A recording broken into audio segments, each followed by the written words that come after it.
최근에 참 이 집중적인 호우로 인해서 여러분 참 어쩌면 여기 계신 분 중에서 또 비 피해를 입으신 분이 계실지 모르겠습니다. 비가 계속 내리고 매일이 낮인데도 캄캄하고 매일 저녁 같았어요. 먹구름의 연속이었습니다. 그러다가 오늘 아침에 딱 이렇게 길을 나섰는데 해가 나고 또 구름이 어찌나 또 이렇게 참 화창하고 맑은지 너무나 기분이 좋았습니다.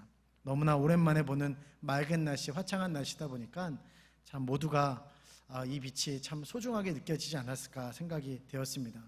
좀 덥긴 했지만 아마 여러분들 아마 똑같은 마음이지 않았을까라는 생각을 해보게 됩니다. 반대로 해가 쨍쨍 내면은 또 그렇게 귀한 것이 비인 것이죠. 그럴 때 내리는 비, 참 한 줄기 빗줄기 참 소중한 빛과 같은 존재입니다. 오랜 가뭄 속에 내리는 비나 또 오랜 폭우 속에서 이렇게 뜨는 해나 맑은 날이나 이것은 우리에게 참 한 줄기 빛과 또 소망과 같은 존재가 아닐까라는 생각을 하게 됩니다. 자, 오늘 본문, 우리가 읽은 본문 이사야서 43장은 딱 그런 느낌을 받을 수 있는 본문이라고 말할 수 있습니다. 바로 앞장 42장 후반부를 이렇게 보게 되면요, 이스라엘의 상태에 대해서 하나님이 말씀하시는 그 말씀이 나오고 있습니다. 굉장히 답답한 그런 하나님의 그런 모습을 42장 후반부에서 나타내고 있어요. 그러면서 42장 18절에 이스라엘 백성들을 향해서 하나님이 뭐라고 말씀하시냐 하면 귀먹고 눈까지 먼 자들이다 라고 이야기를 하는 거예요. 그래서 심지어는 25절에는 이렇게까지 말씀하십니다. 하나님의 불타는 진노를 백성들에게 쏟아내시겠다라고 말씀하시는 거예요. 쏟아내셨다라는 거예요. 이대로라면 하나님의 진노는, 이 분노는 쉽게 사그라들지 않을 것 같습니다. 이렇게까지 이 지경까지 왔는데 하나님의 이 분노가 과연 사그라들 것인가? 그런데 43장 1절은 이렇게 시작하고 있어요. 43장 1절을 우리가 읽은 성경에서는 야곱아 너를 창조하신 여호와께서 이렇게 시작하고 있는데 원어에서는 이렇게 시작하고 있습니다. 원어에서는 지금이라는 말이 먼저 나와요. 그리고 정확한 의미는 번역하자면 새 번역에서 잘 번역하고 있습니다. 그러나 지금 너희들이 귀가 먹고 또 눈이 어두워져서 하나님 말씀을 듣지 않았다. 그래서 너희들이 악한 일을 많이 저질렀다. 그래서 하나님의 진노를 사고 결국 심판을 받을 수밖에 없었다. 그러나 지금, 반전을 말하는 것이죠. 그리고 이어지는 말씀입니다. 우리가 찬양으로도 많이 부르는 가사이죠. 내가 너를 지명하여 불렀나니 너는 내 것이다. 4절은 이렇게 말씀합니다. 내가 너를 보배롭고 존귀하게 여긴다. 내가 너를 사랑한다. 이때 강조점은 내가예요. 하나님이 사랑한다. 하나님이, 다른 대상도 아닌 하나님이 친히 하나님의 백성을 사랑하신다. 막을 수 없는 사랑을 이야기하는 것이죠. 그래서 어떻게 한다는 걸까요? 그렇기 때문에 내가 너희를 구원하겠다라는 하나님의 말씀입니다. 그리고 오늘 약속의 말씀이죠. 우리 19절 말씀 다 함께 다시 한번 읽어보도록 하겠습니다. 시작. 보라, 이제 나타낼 것이라 너희가 그것을 알지 못하겠느냐? 반드시 내가 광야의 길을 사막의 강을 내리니. 아멘. 보라, 내가 새 일을 행한다. 이 말씀은 오늘 참 날씨와 비슷한 것 같아요. 마치 먹구름 속에서 쏟아지는 그 빗줄기 속에서 멈추지 않을 것 같은, 정말 근래 하늘이 구멍이 난 것 같았습니다. 그 깜깜함. 그래서 이 집중호우 속에서 다 끝나버린 것 같은데, 그런데 이 현장 가운데서 하나님이 해를 내시는 거죠. 묻이 드러나고 잠겨있던 곳이 드러나고 참 다행이다라는 생각을 하게 됩니다. 빛과 같은 말씀이에요. 여러분, 오늘 새 일을 행하실 하나님을 기대하십니까? 아멘이십니까? 우리 옆에 계신 분 바라보시면서 한번 축복하시면서 이렇게 이야기해 주실까요? 하나님이 당신의 삶 가운데 새 일을 행하십니다. 시작. 예, 다시 축복하시면서 좀 안 보신 분들 바라보시면서 당신의 가정 가운데도 새 일을 행하십니다. 우리 교회 가운데 새 일을 행하십니다. 아멘. 참 정말 그런 것 같습니다. 이제 코로나 시국을 지나면서 제가 오늘 이렇게 문을 열고 나왔는데 깜짝 놀랐어요. 제가 적응이 좀 안 됩니다. 거의 한 달 만에 설교를 하게 됐는데 그때만 해도 이렇게 많이 나오지 않으셨던 것 같아요. 딱 문을 열고 나왔는데 이렇게 안 뵈신 분도 계시고 하니까 마음이 참 벅차고 감동이 되고 그런 것 같아요. 하나님이 새 일을 행하고 계시는구나. 다 끝난 것 같은데 세상이 막 조롱하고 교회의 시대가 끝났다. 그러나 하나님의 은혜를 사모하는 주의 백성들을 보면서 하나님의 새 일은 계속해서 써내려져 가고 있구나. 그렇다면 우리가 가져야 할 마음은 무엇일까요? 오늘 이 말씀이 주어졌을 때 이스라엘 백성들이 가져야 할 마음은 무엇이었을까요? 오늘 본문에 앞서 하나님께서 뭐라고 말씀하시는지를 우리 한번 본문을 통해서 보기를 원하는데요. 15절부터 43장 15절로부터 17절 말씀을 함께 읽어보시도록 하겠습니다. 15절로부터 17절 시작. 나는 여호와 너희의 왕이니라. 나 여호와가 바다 가운데 길을 큰 물 가운데 지름길을 내고 병거와 말과 군대의 용사를 이끌어내어 그들이 일시에 엎드러져 일어나지 못하고 소멸하기를 꺼져가는 등불 같게 하였느니라. 아멘. 자, 이거 무슨 사건을 말하고 있습니까? 이 말씀 딱 보시면 생각나는 사건, 출애굽의 사건이죠. 이스라엘 백성들을 애굽에서 끌어내신 그 사건을 하나님께서 언급하고 계세요. 그런데 곧 이어서 18절에 하나님께서 이렇게 말씀하십니다. 우리 18절 말씀 시작. 너희는 이전 일을 기억하지 말며 옛날 일을 생각하지 말라. 아멘. 말씀을 좀 보면요, 가만히 생각해보면 좀 되게 좀 재미난 장면 같아요. 아니, 본인이 본인의 입으로 출애굽 사건을 다 말한 다음에 옛날 일을 다 언급한 다음에 그런 다음에 뭐라고 말하고 있어요?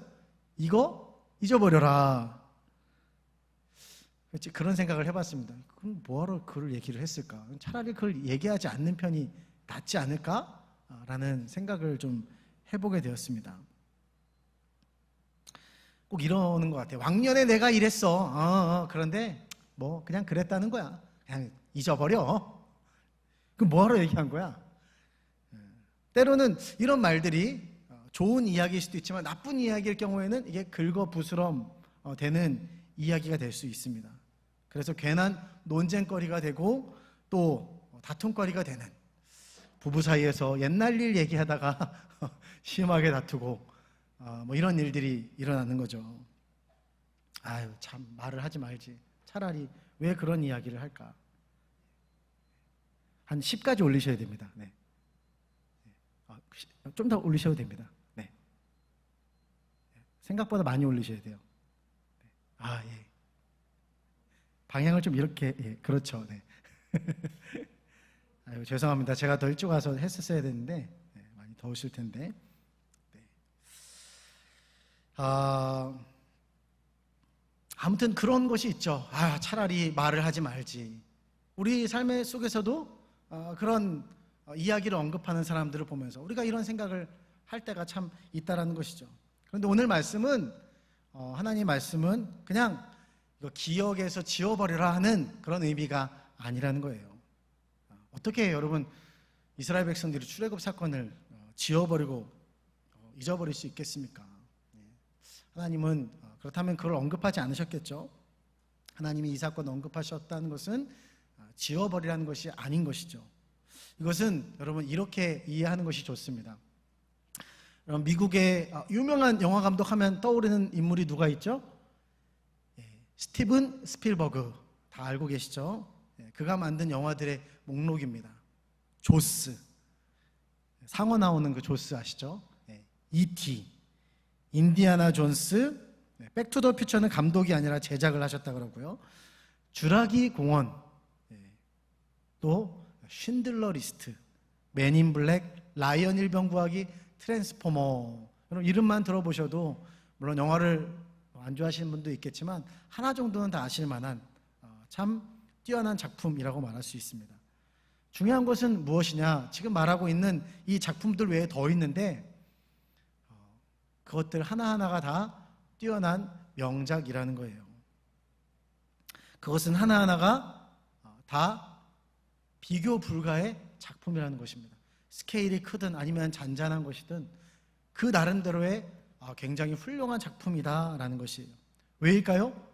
뛰어난 창작성을 가진 작품이 만들었기 때문에, 히트를 친 작품 뒤에서 또 나오는 작품들이기 때문에 그 가치가 인정을 받는 것이죠. 그래서 이것은 비교할 수가 없습니다. 마찬가지입니다. 하나님께서 행하시는 새 일을 행하신다라는 의미는 이전 것을 기억하지 말라라고 하는 의미가 아닙니다. 이런 말씀이죠. 그것과는 또 다른 새로운 차원의 아주 훌륭한 명작이다, 이렇게 이해해야 되는 말씀이라는 거예요.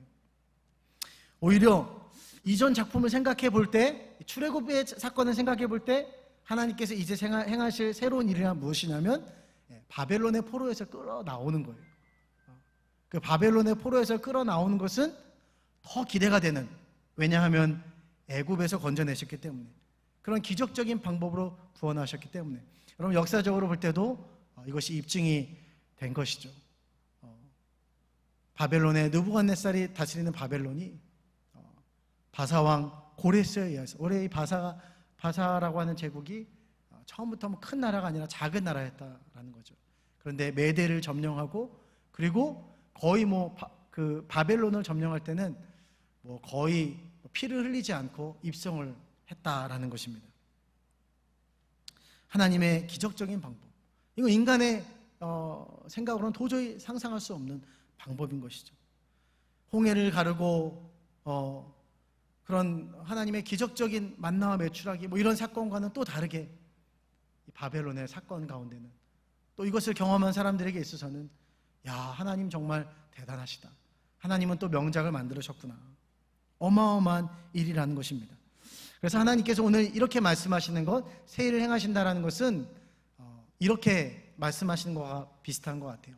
개봉박두, 심판의 끝, 바벨론의 탈출을 기대하시라. 그럼에도 불구하고요, 오늘 우리가 이 말씀을 참 문자 그대로 의미에 대해서 또 생각하고 우리 삶 가운데 적용할 필요가 있습니다.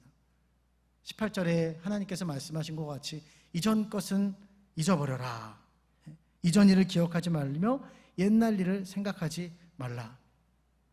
여러분, 우리에게 어떤 습성이 있습니까? 우리는 자꾸 과거로 돌아가려고 하는 습성이 있는 거예요. 또 과거에 머무르려고 하는 습성이 있습니다. 변화를 두려워해요. 옛날에 했던 그것만 고집하는 거예요. 거기에 머물러 있어요. 옛날에 이런 어마어마한 영광을 내가 누렸지, 그리고 거기에 도취되어서 머물러 있는 것입니다. 그리고 현재를 전혀 개발하고 발전시키지 않는 거예요. 또 반대로 우리는 과거의 영광에만 사로잡혀 있지 않습니다. 과거에 또 뭐에 사로잡혀 있을까요? 과거의 실패, 과거의 상처, 자꾸 사로잡히는 것이 바로 우리의 모습이라는 거죠. 여러분, 우리가 오후 예배 때 무엇을 하고 있죠? 지금 어떤 시간을 가지고 있습니까? 계속해서 담임 목사님께서 치유, 그렇죠? 치유 세미나, 치유에 대한 말씀을 전해 주시고 계십니다. 상처의 치유에 대한 내용을 가지고 사개오에 대해서, 지난주에는 모세에 대하여서 저도 생각하지 못했던 부분이었어요. 모세가 언변이 뛰어난 사람이었는데도 불구하고, 교육을 많이 받은 사람임에도 불구하고 그는 하나님 앞에서 자기가 그렇지 못하다, 어눌하다, 끝까지, 그래서 상처에 얽매여 있는 사람이다. 여러분, 상처에 사로잡히면 우리가 어떻게 될까요? 마찬가지로 우리가 앞으로 나아갈 수 없는 거예요. 맞은데 또 맞으면 움츠러들고 이러듯이, 또 실패할까, 또 옛날 그 기억, 그 상처들, 이렇게 하면 또 이렇게 되지 않을까 라는 것 때문에 주저주저하고 머뭇거리는 우리의 모습이 있는 거죠. 그러면서 이렇게 우리를 정의하는 겁니다. 나는 원래 이런 사람이야. 나는 원래 이렇게 못났어. 에휴, 내가 이렇지 뭐. 난 또 실패할 거야. 실패의 마인드, 패배의 마인드를 가지고 있는 거예요. 그래서 과거에서 헤어나오지 못하고 도무지 새로운 도전을 하지 못하는 모습들을 많은 사람들을 통해서 우리가 보게 됩니다. 이것이 다 과거의 영광과 과거의 실패에 머물러 있기 때문에, 사로잡히기 때문에 일어나는 문제라는 것입니다.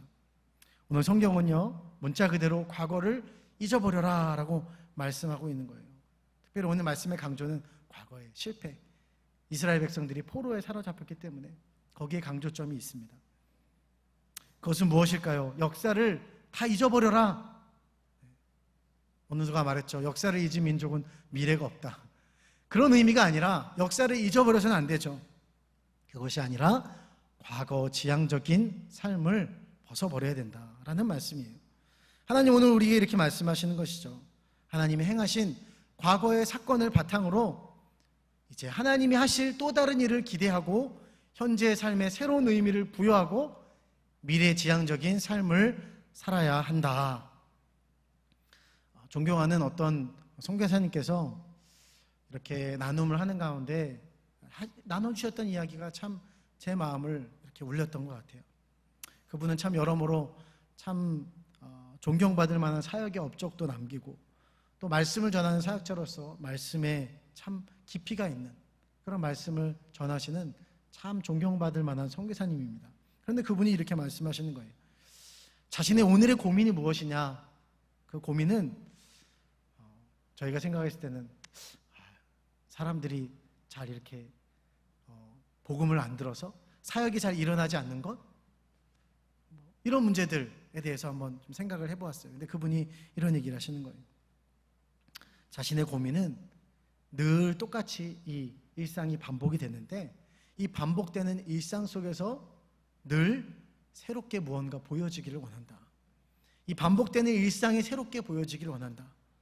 이게 계속 하시는 고민이라는 거예요. 대가는 좀 다르구나 그런 생각을 좀 하게 되었습니다. 어떻게 하면 사역을 더 잘할까? 업적을 더 많이 남길까? 그것이 아니라 반복되는 일상을 늘 새롭게 보기를 원한다는 그 말씀, 무슨 의미인지 금방 깨달을 수 있었습니다.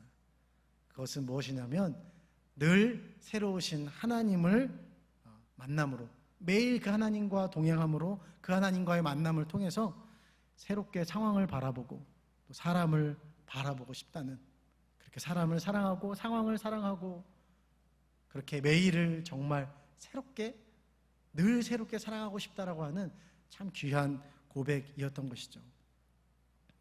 여러분, 우리는 어떻게 하면요 이 과거지향적인 삶의 모습을 바꿔낼 수 있을까요? 이 습성을 어떻게 하면 벗어버릴 수 있을까? 어떻게 늘 새롭게 사물과 상황과 사람들을 바라보면서 늘 새로운 삶, 현재를 새롭게 하는, 그러면서 더 나은 미래를 꿈꾸는 삶을 살아갈 수 있냐는 거죠. 여러분, 오늘 우리의 실상은 어떻습니까? 이러지 않나요? 그냥 어제가 오늘 같고 오늘이 어제 같고, 그러니까 내일은 별다른 그냥 뭐 특별한 일 없을 것 같고, 그냥 그날이 그날 같고 그날이 그날 같고 재미없고. 저희 외삼촌께서 공부를 참 잘하셨습니다. 그래서 상위 거의 0.00001%만 들어갈 수 있는 아주 특수한 곳에서 근무를 하셨어요. 기밀이라 말씀을 드릴 수 없습니다. 힌트를 드렸습니다. 이제 은퇴를 하셨고요. 근데 어느 날 이런 얘기를 하시더라고요. 사는 게 별로 재미가 없다는 거예요. 재미가 없다. 그런 얘기를 제가 처음 들으면서, 물론 그렇다고 뭐 삼촌이 뭐 되게 안 좋은 쪽을 생각하신 건 아닌데, 그 이야기가 뭔가 되게 짠하게 느껴지고, 참 이게 뭐지? 뭔가? 이게 뭔가 싶다라는 생각이 들었습니다. 여러분, 공부를 잘하든 잘하지 못하든 간에 어떤 인생에 있어서 성공의 업적을 뭐 이렇게 만들어 놓든 그렇지 못하든 간에, 인기가 많든 명예가 많든 그것이 없든 그렇든 간에 저마다 모두 다 똑같은 마음이 있는 거예요.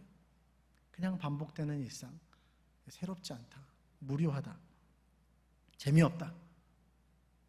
그래서 뭔가 계속해서 끊임없이 새로운 것을 막 찾으려고 하는 거죠. 즐길 거리를 찾으려고 하는 것.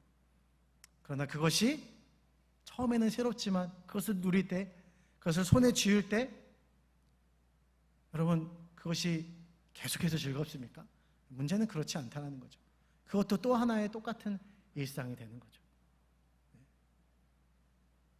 그냥 별다른 큰 특별한 것이 없는 똑같은 일상이 된다는 것입니다. 아이들 사이에서 한참 많이 불렀던 노래가 있습니다. 제목은 회전목마라는 노래예요. 가사를 여러분 보면요, 애들이 뭔지 모르고 따라하는 것 같아요. 노래 가사 후렴이 이렇습니다. 빙빙 돌아가는 회전목마처럼, 영원히 계속될 것처럼, 빙빙 돌아올 우리의 시간처럼, 인생은 회전목마. 이걸 애들이 부르는 거예요. 애들 재밌지 않습니까? 아이들이 이런 노래 부른다는 게. 정말 노래 가사 같은 것이 우리의 인생 아닌가라는 생각을 좀 해보게 돼요.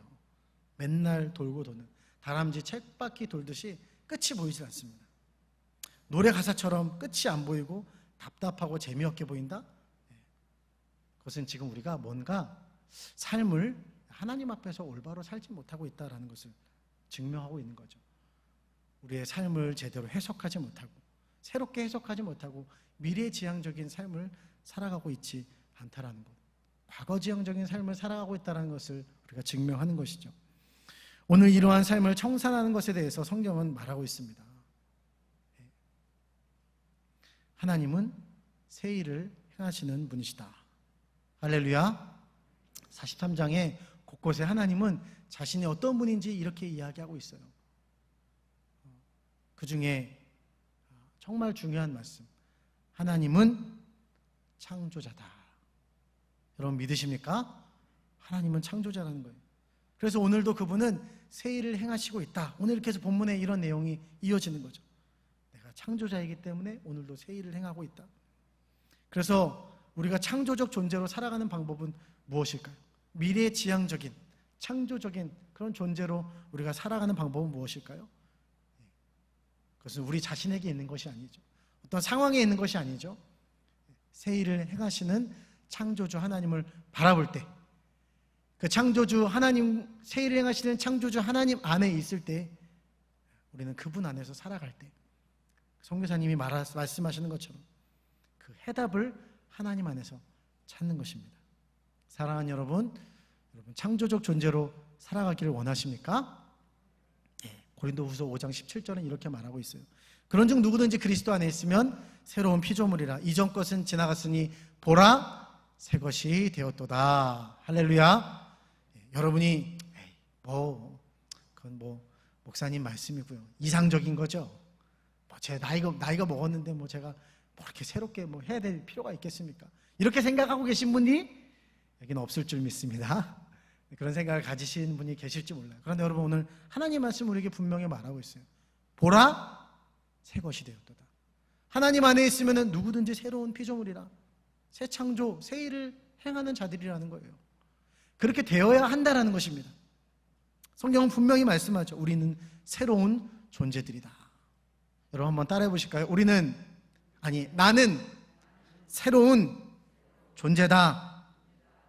여러분 날마다 새롭게 새 창조를 하시는 하나님처럼 우리 또한 새로운 존재들, 새 창조적 무언가를 끊임없이 새롭게 하고, 우리가 가는 곳마다 생명의 구원의 역사가 일어나고, 할렐루야. 우리를 통해서 막 가는 곳마다 사람들이 활력을 얻고, 근데 우리가 막 가는 곳마다 사람들이 막 한숨을 쉬고 우리 얼굴을 보면서 참 너 얼굴을 보니까 참 이게 뭔가 소망이 없다, 이렇게 되면 안 되잖아요. 그렇죠? 하나님 원하시는 삶이 아니라는 거예요. 하나님 우리를 그렇게 부르지 않으셨습니다. 사랑하는 여러분, 오늘 우리의 삶이 하나님 안에서 새로운 창조의 역사를 일으키는 삶인 줄 믿습니다. 날마다 새로움을 느끼며 살 수 있는 삶이 되시기를 예수님의 이름으로 축복합니다. 그러기 위해서 오늘 우리는 어떻게 해야 되는가? 말씀의 결론입니다. 오늘 하나님께서는 옛 일을 언급하신 후에 새 일을 말씀하셨죠. 옛 일이었던 출애굽의 사건, 그리고 앞으로 일어날 바벨론, 출바벨론, 바벨론 포로의 귀환 사건에서는 공통점이 있어요. 그게 뭘까요? 오늘 말씀 속에 나오고 있어요. 그것은 광야라는 공통점이 있습니다. 하나님은 오늘 19절에 광야의 길을 낸다라고 말씀하셨어요. 광야는 그 출애굽 때나 필요한 게 아닐까. 광야의 그 사건, 광야라고 하는 그 시간, 그 공간을 지나간, 장소를 지나가는 것, 그건 뭐 출애굽 때나 필요한 것이 아닐까. 그렇지 않다는 거. 하나님은 광야의 길을 내는데 결국 그곳을 지나가야 되는 것은 누가 지나가야 될까요? 하나님 혼자만 지나가면 되실까요? 하나님이 길을 만드셨으면은 그것을 지나가야 되는 것은 바로 이스라엘 백성들이고 바로 여기에 있는 우리들이라는 거예요. 광야, 사람이 없고 때로는 무덥고 춥고 먹을 것이 없고 황량한 땅 광야. 그렇기 때문에 그 광야는 누구를 바라봐야 됩니까? 하나님만 바라봐야 되는 거죠. 하나님만 의지해야 되는 거예요. 하늘로부터 오는 것들을 기대해야 되는 것이죠. 그래서 그곳은 이스라엘 백성들에게 있어서는 믿음의 시험의 장소라는 거예요. 하나님을 전적으로 의지하는가, 아니면 신뢰하지 못한 채 불만으로 끝이 나버릴 것인가, 가려지는 장소가 바로 이 광야라는 것입니다. 믿음의 시험이 있고 역경이 있지만 하나님의 사람들로, 하나님의 백성들로 세워지는 곳, 바로 그것이 광야라는 것이죠. 광야를 피한다는 것은 무엇일까요? 광야를 피하는 것은 곧 애굽 땅에 머무르는 것이고, 광야를 피한다는 것은 바벨론에 안주하며 살아가는 거예요. 그것은 무엇을 상징하냐? 이 세상에 속한 삶을 상징하는 것입니다. 세상의 부요함, 편안함, 풍요로움, 그곳에 머무르는 것이 바로 바벨론의 삶, 애굽의 삶인 것이죠. 오늘 새벽에도 이런 말씀을 나누는데 바벨론은 그 옛날에만 있었던 제국이 아니라는 거예요.